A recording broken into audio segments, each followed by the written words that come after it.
अकुल्स अकॅडमीने आपलं सर्वांचं स्वागत आहे. आपण सूत्रांचा वापर न करता हा प्रश्न सोडवणार आहोत. आपल्याला सूत्र पण माहित आहे. सूत्र पेपराच्या वेळेस आपल्याला कधी कधी लक्षात येत नाही, त्यामुळे आपण काय म्हणताय प्रश्न बघू आधी.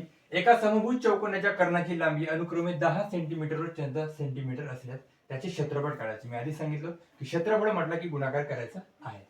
समभुज चौकोन आधी काढायचं, म्हणजे समानभुज. काय समानभुज? समानभुज असणारा चौकोन, ह्या समानभुज चौकोनाच्या कर्णाची लांबी अनुक्रमे, म्हणजे हा एक कर्ण आहे आणि हा एक कर्ण आहे. या दोन्ही कर्णांची लांबी, एकाची लांबी सांगत आहे 10 आहे आणि दुसऱ्याची लांबी सांगत आहे 14 आहे. सूत्र जर पाहायला गेलं तर सूत्र काय म्हणते, 1/2.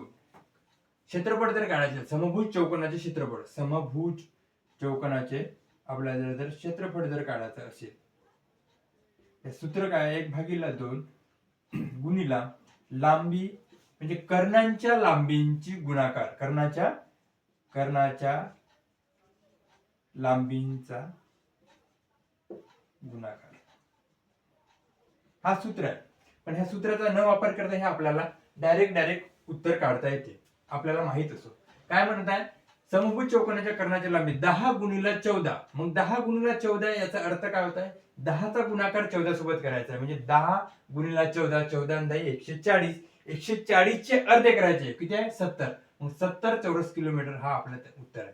जर सूत्रात सोडवायचं असेल तुम्हाला, 1/2 गुणिला, किती आहे गुणिला त्याची, पहिला आहे 10 गुणिला 14.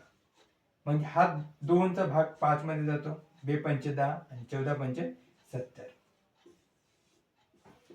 हा 70 आपला उत्तर, म्हणजे ऑप्शन क्रमांक 2 हा आपला उत्तर आहे. पण सूत्रांना सोडवण्यापेक्षा आपल्याला काय म्हणत आहे, कर्ण दिलेला आहे, चौकोनाचे हे कर्ण आहेत आणि ह्या कर्णाची जर आपल्याला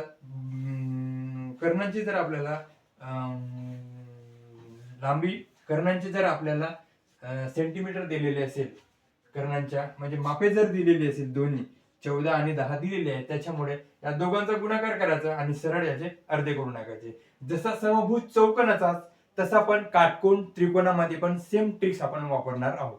तर ते दुसऱ्या व्हिडिओमध्ये